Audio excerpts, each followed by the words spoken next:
বড় অদ্ভুত লাগছে যে ভারতবর্ষের প্রধানমন্ত্রী নিজেকে বিশ্বগুরু বলে দাবি করে থাকে, 56 ইঞ্চি সিনেমারা, 56 ইঞ্চি বুকের ছাতি বলে দাবি করে থাকে। সেই প্রধানমন্ত্রীর যখন ক্ষমতায় 12 বছর পূর্ণ করেছেন বলে যিনি দাবি করে বেড়াচ্ছেন, গর্ব করছেন, সেই সময় আমেরিকা খোলা তাদের অফিসাররা বলছেন মিডিয়াকে যে আমরা 3টে ভারতীয় জাহাজে হামলা করেছি, পরিণামে 3 জন মারা গেছে। তারা কিন্তু তার জন্য দুঃখ প্রকাশ করেনি, তারা বলে যে আমরা হামলা করেছি 3টে জাহাজে। অন্যায় কি ভারতের? আমাদের দেশের নাবিকদের অন্যায় কি? তারা রুটি রুজির জন্য বিদেশের জাহাজে কাজ করে, কিন্তু মূলত তো ভারতকে সহযোগিতা করে। এই ভারতবর্ষের লক্ষ লক্ষ সি ফেয়ারার,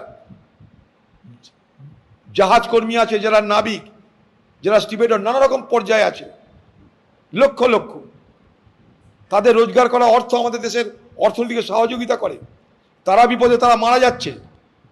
ভারতবর্ষের প্রধানমন্ত্রী চুপ করে থেকে গেলেন।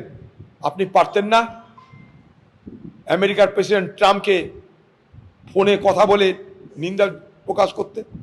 বলুন, পেরেছেন না? এটা দেশ অপমানিত হচ্ছে। আপনি বিশ্বগুরু বলে দাবি করতে পারেন, কিন্তু আজ আপনাকে যারা বিশ্বের শক্তিশালী দেশ তারা কোনো গুরুত্ব দিতে চায় না। অথচ এই ভারতবর্ষে বাংলাদেশ তখন তৈরি হয়েছিল, ইন্দিরা গান্ধীকে চোখ রাঙিয়েছিল সেই সময় আমেরিকার প্রেসিডেন্ট নিক্সন। বলেছিল বাংলাদেশের পরে হাত উঠিয়ে নাও, পাকিস্তানের সঙ্গে যুদ্ধ থামিয়ে দাও। আমার 7ম নৌবহর ভারত মহাসাগরে ঘুরছে। ইন্দিরা গান্ধী পাত্তা দেয়নি, পাকিস্তানকে সবক শিখিয়েছিল। 91,000 থেকে 93,000 পাকিস্তানের ফৌজকে বন্দি করে নতুন দেশ বাংলাদেশ রাষ্ট্রের জন্ম দিয়েছিল। ফারাকটা এই জায়গাটাই, হিম্মতের ফারাক এই জায়গাটাই। মোদিজির সব ক্ষমতা আছে, প্রশাসনিক ক্ষমতা, সামরিক ক্ষমতা এই ভারতবর্ষের, কিন্তু মানসিক ক্ষমতা তিনি হারিয়ে ফেলেছেন। আমেরিকার সামনে দাঁড়িয়ে সিনা টান করে দেশের নাবিকদের জন্য, দেশের মানুষের জন্য তিনি কিছু বলতে পারছেন না। এটা আমরা সবাই দেখতে পাচ্ছি। দেখুন, ব্যাপার হচ্ছে যে এরা মানে কি মারছে কম, ছুট করাচ্ছে বেশি। এগুলোকে বলে আমাদের ভাষায় মারছে কম, ছুট করাচ্ছে বেশি। ধরবার হলে ধর, কেসের তো কোনো অভাব নাই। অনেকদিন আগে তো ইডি দপ্তরে 9.5 ঘন্টা জেরা করা হয়েছিল। সবাই জানে তাদের দুর্নীতি কথা, কিন্তু জানে না সিআইডি, জানে না সিবিআই, জানে না ইডি। গ্রেপ্তার করো, আমার কাছে পরিষ্কার কথা। 2 নম্বর কথা, এই নাটক বন্ধ। কেউ বলছে খোকাবাবুর জন্য দল শেষ হয়ে গেল, মমতা ব্যানার্জিকে সম্মান করি। কেউ বলছে খোকাবাবু যতক্ষণ আসে ততক্ষণ আমরা নাই। তো একটা কথা, যারা নানা বাহানাবাজি করে বিজেপিকে মদত করে বিজেপির হাত শক্ত করতে চাইছে, তাদেরকে বলবো, আপনারা সরাসরি মমতা ব্যানার্জিকে এটা বলছেন না কেন যে আপনি খোকাবাবুকে সরিয়ে দিন, আপনি আমাদের নেতৃত্ব দিন, আমরা আপনাদের এগোবো। আমরা না বিধানসভায় না লোকসভায় কোনো বিরোধী দলের মর্যাদা পাওয়ার জন্যে আমরা চিঠিও করব না, চেষ্টাও করব না, দরখাস্তও করব না।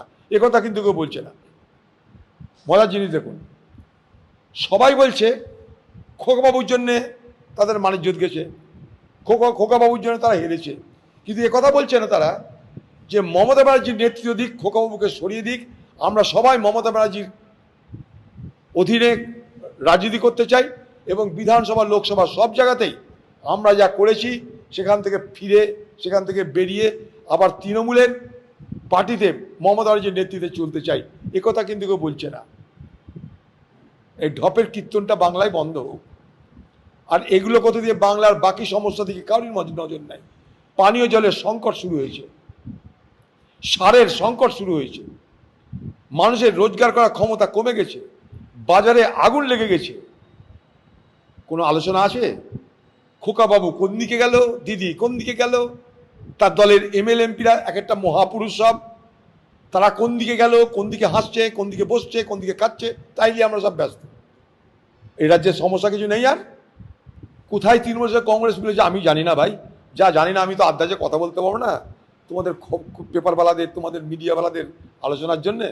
আমার কাছে কোনো খবর নাই যে কোথায় তৃণমূল কংগ্রেসের সঙ্গে যোগ একাকার হয়ে গেছে, মিলেমিশে। কেউ কারোর সাথে দেখা করতে যেতেই পারে, গেছে। এখন মনে হয়েছে কংগ্রেসে যাওয়ার দরকার, তাই গেছে। হুঁকে পড়ে বিড়াল গাছে ওঠে, জানো সবাই।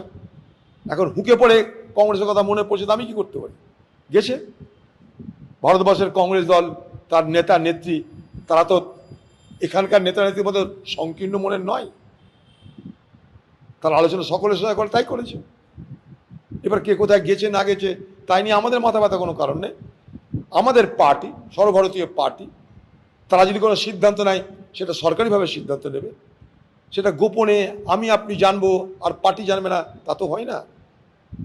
পার্টি জানবে, পার্টি সিদ্ধান্ত যদি কিছু নাই সবাইকে জানাবে। আমার কোনো ধারণা নাই, আমার কোনো এইভাবে আমার কোনো মানে খবরও নাই। আমার পার্টি এটা বলেও দিয়েছে, এগুলো সব বেসলেস কথা। কিন্তু কেউ কারোর সাথে দেখা করতে পারবে না এমন তো কোনো অচ্ছুত কেউ নয়। এটা পশ্চিমবঙ্গে হতো। আমি এমপি, মুখ্যমন্ত্রীর সঙ্গে কোনোদিন সাক্ষাৎ করার সুযোগ পাইনি। হাজারটা চিঠি করলেও তার জবাব দেওয়া তিনি প্রয়োজন মনে করেননি। আমি শুধু এমপি ছিলাম না, কংগ্রেস দলের নেতা ছিলাম লোকসভায়। ভারতবর্ষের দিল্লিতে, সেখানটায় রাজপথে 26শে জানুয়ারি কুচকাওয়াজ দেখার জন্য সামনের সারিতে আমার চেয়ার নির্দিষ্ট ছিল, নাম লেখা ছিল। 15ই আগস্টে চেয়ার ছিল, নাম লেখা ছিল। আমি সেই সমস্ত দিনেও মুর্শিদাবাদে ফিরে আসতাম। এখানে কিন্তু কখনো এখানকার সরকারের পক্ষ থেকে এই যে সামনে স্কোয়ার ফিল্ড, গাদা বন্দুক নিয়ে যেখানটায় কুচকাওয়াজ হয়, সেখানেও কিন্তু আমন্ত্রিত হওয়ার সুযোগ পাইনি। এক, দিশা কমিটির মিটিং পশ্চিমবঙ্গের মুখ্যমন্ত্রী মমতা ব্যানার্জির আমলে একজন এমপির যেটা অধিকার, মুর্শিদাবাদ জেলার সিনিয়র এমপি হিসাবে দিশা কমিটির চেয়ারম্যান ছিলাম আমি, একটা মিটিং ডাকতে দেয়নি। দিশা কমিটিটা মানে কি?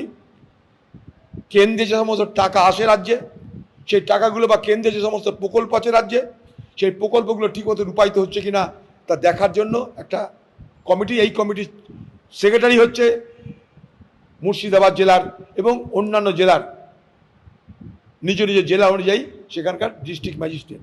কোনোদিন করেছে? তাই মমতা ব্যানার্জি অভদ্র মানে ভারতবর্ষের বাকি সব নেতা নেত্রী অভদ্র হবে, এমন ধারণা হচ্ছে কেন আপনাদের? মমতা ব্যানার্জি অধম হওয়া মানে ভারতবর্ষের অন্যান্য রাজ্যের অন্যান্য পার্টির নেতা নেত্রী উত্তম হবে না, এমন কি কোনো ব্যবস্থা আছে? মমতা ব্যানার্জি অবদ্ধতা করতে পারে, কংগ্রেস কখনো অবদ্ধতা করতে পারে না। মমতা ব্যানার্জি তাকে সমালোচনা করতে পারে কংগ্রেসকে, কংগ্রেস তাকে সেইভাবে সমালোচনা করে। আমাদের লড়াইটা রাজনৈতিক আদর্শগত ভিত্তির উপর দাঁড়িয়ে আমরা রাজনীতি করি। সভাধিপতিকে ডাকা উচিত আমি মনে করি। সভাধিপতি তো একটা জেলার সভাধিপতি, তো মূল তার থাকে জেলার ডেভেলপমেন্টে সব থেকে বড় ভূমিকা জেলা পরিষদ এবং তার সভাপতিদের থাকে, ডাকা উচিত ছিল। মানে অদ্ভুত একটা বিষয় লাগছে আমার কাছে, সব পুরসভাতে কিন্তু দুর্নীতি পাওয়া যাচ্ছে, বহরমপুর পুরসভা কোনো দুর্নীতি পাওয়া যাচ্ছে না। রহস্য কিন্তু ভেদ করা দরকার। এখানকার তৃণমূলের নেতারা দিব্যি স্বচ্ছন্দে চলছে, ফিরছে, খাচ্ছে।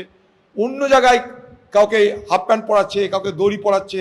আমি কিন্তু হাফ প্যান্ট পরানো, দড়ি পরানোর বিরুদ্ধে। আবার বলছি, সব থেকে আগে পশ্চিমবঙ্গে কয়েকজনের মধ্যে আমি প্রতিবাদ করেছিলাম এটা।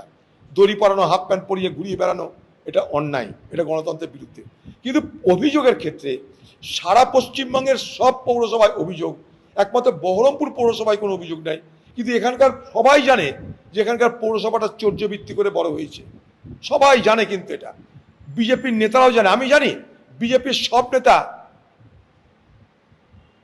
এক নয়, বিজেপির একটা ছোট্ট অংশ, তারা কিন্তু এখানকার তৃণমূলের পৌরসভাকে দিব্যি মদত দিয়ে চলেছে, দিব্যি মদত দিয়ে চলেছে।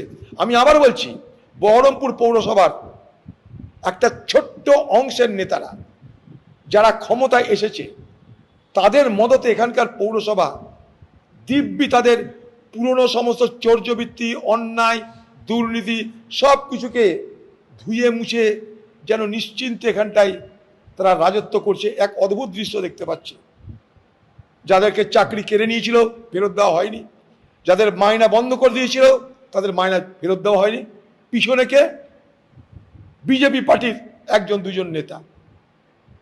আমি এখানকার আরএসএস, এখানকার বিজেপি পার্টির নেতা, তাদেরকে জিজ্ঞেস করব যে আপনাদের কি অদ্ভুত লাগছে না? আপনাদের কি প্রশ্ন হচ্ছে না যে পশ্চিমবঙ্গের সব পৌরসভায় দুর্নীতি কথা বলেছেন আপনারা, তার বিরুদ্ধে প্রতিবাদ করেছেন, ভোট করেছেন, খুঁজে বার করছেন, ধরছেন, টাকা পাচ্ছেন, সব কিছু পাচ্ছেন, একমাত্র বহরমপুর পৌরসভা বাদ। এই জাদু কি? এ মজা কোথায়? এটা তো জানা দরকার। বহরমপুরের মানুষকে বলতে চাই, এই বহরমপুর শহরের পৌরসভা এবং এখানকার নির্দিষ্ট বিজেপির যারা নেতা মিলে মিশে এই পৌরসভাকে আজও লুট করে চলেছে। এখন আমরা তো আমের দেশের লোক, আমরা আমের দেশের লোক। এমন কোনো আম গাছ আছে সে আম গাছ যখন বড় হয়ে গেল, আম ফললো, ডান দিকের আম সব টক, বাঁ দিকের আম সব মিষ্টি, এমন কি আম গাছ আছে? তা যদি না থাকে, তৃণমূল পার্টিটা তৈরি করেছে তো মমতা ব্যানার্জি। অর্থাৎ মমতা ব্যানার্জি তো আম গাছ, খোকাবাবু সে আম গাছের ডালপালা। তো যদি আম গাছের ডান দিকে মিষ্টি ফল, বাঁ দিকে টক ফল হয়, সেটা যেমন অবাস্তব, তেমনি এই সরকারের সব থেকে বড় চোরের নাম মমতা ব্যানার্জি। এগুলো তো চোরের সাক্ষী, বাটপার, ছোটখাট চোর চপ। চুরি চৌর্যবৃত্তি শিখিয়েছে তো মমতা ব্যানার্জি সারদার আমল থেকে। মনে করে দেখুন, সব ভুলে গেলে বাংলার মানুষ কি করব? তখন তো খোকাবাবু এই জায়গায় ছিল না। ফারাকটা কি? দিদি অনেক নিপুণভাবে চৌর্যবৃত্তি করেছে, আর খোকাবাবু নতুন জমানো লোক হড়বড় করে দিয়েছে, ডিজে বাজিয়ে দিয়েছে। দিদি রবীন্দ্রসঙ্গীত বানিয়ে চুরিচামারি করেছে, আর খোকাবাবু ডিজে বাজিয়ে চুরিচামারি করেছে, ফলে জানাজানি হয়ে গেছে। আপনার অল্প বয়স, উত্তেজনা বেশি। দিদির তো তা না। দিদি ক্ষমতায় আসে প্রথমে রবীন্দ্রসঙ্গীত বাজিয়ে দিলেন কলকাতায়, চুরিও চলছে, রবীন্দ্রসঙ্গীত বাজছে। তার আগে মনে করে দেখুন, সুদীপ্ত সেন, সেই কালিম্পং ঢেলো পাহাড়, সেই সারদা কাণ্ড, সেই সারদা কাণ্ডকে লুটপাটের ব্যবস্থা করা। বাংলার মানুষের কাছে কোনো আলোচনা নেই। খোকাবাবু খোকাবাবু খোকাবাবু করে, আরে খোকাবাবুর মা কে? খোকাবাবু তো কারোর সন্তান। আমি সরাসরি এটা বলছি না যে নিজের সন্তান, আমি বলছি যে রাজনৈতিক সন্তান। খোকাবাবুটা কে? খোকাবাবু দলের একটা নেতা। দলের মাতা কে? দলের মাতা মমতা। তাকে না ধরে হঠাৎ খোকাবাবুগুলি সব ব্যস্ত হয়ে পড়েছে